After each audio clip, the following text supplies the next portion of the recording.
Hello world! Aren't you in for a treat today? So I've decided to come out of hiding today because there have been a lot of questions, there have been a lot of talk, and there's been a lot of misconceptions as well. There's been a lot of interest in the tight lacing and waist training that I've started to do while in quarantine, while in the lockdown. So I thought I'd come out and make a video about waist training, or the waist training that I do at least, just to debunk a couple of myths maybe and talk a little bit about it. So yeah, one of the things I'm going to show you as well is how I lace up. So I do wear a corset pretty much every day now, and some nights I sleep in the corset as well, but not every night, depends on how I feel. So yeah, let's get to it. So right here, this is my this is an 18-inch corset. So a lot of people tend to buy the wrong size when they first start out, because I find that one very important thing is that you really need to make sure a corset will also fit you around the underbust or the rib cage. A lot of people put too much focus around the waist, and then when you cinch it down, you find that the corset doesn't fit around the ribs and it starts to hurt or it starts to bite. So that's an ill-fitting corset, and that sort of corset will absolutely hurt you. But if your corset is well-fitting, it actually is no problem to wear all day at all. So I'm going to show you how I lace into my 18-inch Timeless Trends Libra. So before you put it on, you need to make sure the laces are loose and open, because you don't want to damage your corset by trying to force it shut. So I am filming in this corner of my room because I need to use a mirror there. So if you've got a mirror handy, that actually will really help you as well if you are new to corseting and new to lacing up. So there we go. And every corset has a waist tape, or like it's usually at the smallest part of the corset. So you want to make sure that waist tape sits on your skeletal waist, or where the crease in the body is when you bend over to the side. So you don't want the waist tape to be sitting wrong, because then it can pinch, it can bite, and that will be very uncomfortable. So yeah, and now I am going to tighten my laces up with the help of the mirror.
La voila, here we are laced up.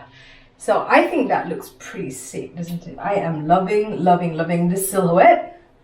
So yeah, it takes me about maybe 2 minutes, 3 minutes these days to lace up. I'm quite used to it, but when I first started, it took me much longer.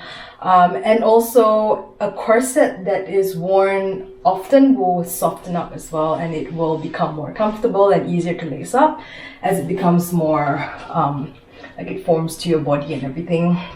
So yeah, this is really comfortable. I can eat in this, and I can, you know, I'm actually about to go out wearing this. So it's a complete myth that corsets are, you know, will crush you or hurt you or displace your organs permanently. Nothing about corset training is permanent, in my opinion. As soon as you remove the corset, I mean, you stop wearing the corset for a couple of days, everything shifts back to normal. And yeah, I mean, if you ask me, being pregnant actually displaces your organs a lot more than wearing a corset does, but unfortunately women are put under a lot of pressure to have more kids, whereas, you know, it's actually less damaging to wear a corset. But anyway, I digress. So currently to date, I have maybe about 10 or 15 corsets, with more on the way. But I didn't always size down to 18 so quickly. This has been a real labor of love. It's been a complete lifestyle overhaul. To achieve this silhouette, I've not only had to adhere to a pretty strict tight lacing schedule, but I'm also spending 6 days in the gym. I'm doing 3 Pilates classes a week. I'm horse riding. I've made significant changes to my diet. I have gone as dairy free as I possibly can, because I found out that dairy gives me a lot of bloat, and that's bad news in the corset. And I am also trying to go as gluten free as I possibly can. And yeah, I mean, it's a complete lifestyle overhaul, so not for the faint-hearted. But I hope that kind of answers some of the questions people have about waist training, though I'm not sure what I answered today. But yeah, you can drop me a comment below, and you can, if you think of anything else that you might want to ask, do let me know, and I might just respond. So yeah, this is Queen Cobra signing off. Until next time, when I feel like talking to you again. Bye!